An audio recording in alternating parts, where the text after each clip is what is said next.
बहुत से बच्चे विद्यालय में, घर पर एवं दोस्तों के साथ अलग-अलग भाषाओं में बातचीत करते हैं। इस वीडियो श्रृंखला का उद्देश्य शिक्षक शिक्षिकाओं को निम्नलिखित पहलुओं को समझने में मदद करना है। अलग-अलग भाषाएं किसी जगह, लोगों के समूह एवं एक बच्चे को समझने के हमारे तरीके को कैसे आकार देती हैं। औपचारिक एवं रोजमर्रा के जीवन में बोली जाने वाली विविध भाषाएं बच्चों के स्वयं को अभिव्यक्त करने के आत्मविश्वास को कैसे आकार देती है। हमारे पढ़ाने का तरीका बच्चों के भाषा कौशल एवं विभिन्न भाषाओं के स्वतःस्फूर्त प्रयोग को कैसे आकार देता है। अगर बच्चे की स्वाभाविक या घर की भाषा स्कूली भाषा से अलग हो, तो कैसे पूरे स्कूल को एकजुट होकर काम करना चाहिए। ये वीडियो श्रृंखला स्व अध्ययन के लिए है। इस श्रृंखला में 4 मॉड्यूल हैं। हर मॉड्यूल में 4 इकाइयां हैं जो बहुभाषावाद से संबंधित विशिष्ट विषयों पर जानकारी देंगी। बहुभाषी कक्षा की तीसरी इकाई में हम व्यवहारिक स्तर पर बहुभाषावाद और बच्चों द्वारा किए जाने वाले कोड स्विचिंग के कुछ विशेष उदाहरणों के बारे में बात करेंगे। इस मॉड्यूल का अध्ययन करते समय कृपया विचार करें कि बच्चे किस तरह से भाषा का प्रयोग करते हैं और उनके आसपास के वयस्क भाषा के प्रयोग के बारे में क्या सोचते हैं। इसका मतलब है, वयस्कों में किस तरह की भाषा का प्रयोग कब और क्यों करनी चाहिए, इसे लेकर विशिष्ट अपेक्षाएं रहती हैं।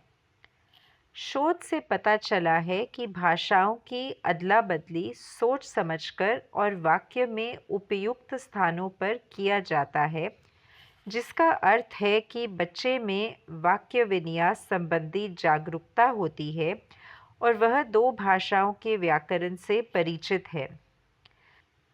बहुभाषिकता का प्रयोग बिना सोचे समझे नहीं होता है। इसमें गहरी व्याकरणिक संरचना होती है।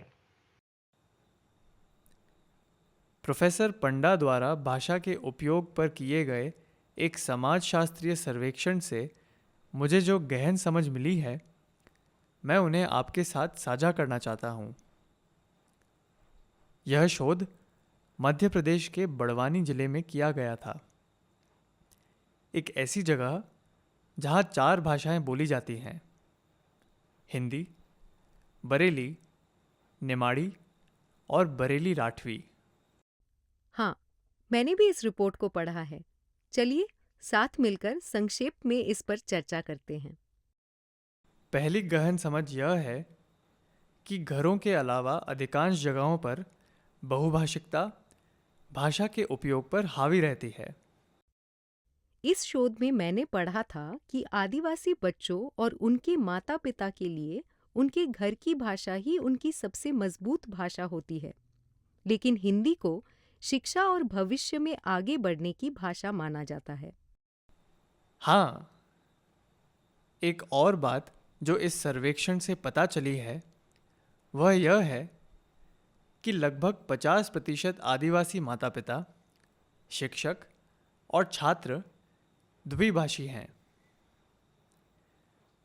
भले ही वे एक ही गांव में अन्य जनजातियों के साथ रहते हों, मगर वे 2 आदिवासी भाषाओं में बात नहीं करते हैं। वे एक आदिवासी भाषा और हिंदी में बोलते हैं। आदिवासी माता-पिता की आकांक्षाओं पर हिंदी का प्रभाव देखा जा सकता है।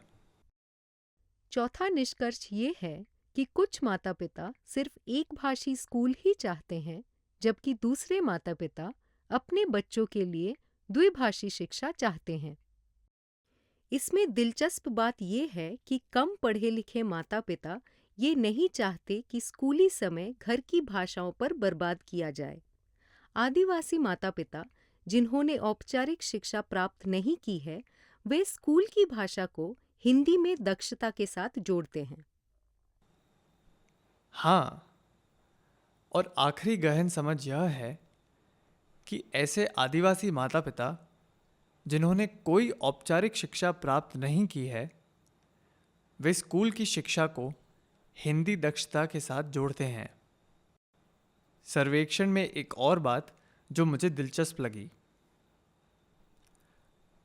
हालांकि कुछ माता पिता कक्षा में शिक्षकों के कोड मिश्रण या बहुभाषिकता के प्रयोग के विचार को सही नहीं मानते हैं, 50% शिक्षक और छात्र इसका समर्थन करते हैं। इसलिए ऐसा लगता है कि कुछ माता पिता को यह भ्रम है कि कोड स्विचिंग भाषा के उपयोग का एक निचला रूप है। यह समझाने के लिए माता पिता के साथ बैठकर बात करना महत्वपूर्ण होगा कि भाषाओं को मिलाकर उपयोग करने के कई लाभ हैं। माता पिता और शिक्षक भाषा के प्रयोग के बारे में क्या कहते हैं, इसे ध्यान से सुनकर हम बहुत कुछ सीख सकते हैं। मेरे पिछले स्कूल में मैंने देखा था कि बच्चे हर भाषा की ध्वनि, उसके व्याकरण और नियमों का पालन करते हैं, तब भी जब वे एक भाषा का प्रयोग करते करते दूसरी भाषा बोलने लगते हैं। Why don't you come to my house tomorrow morning?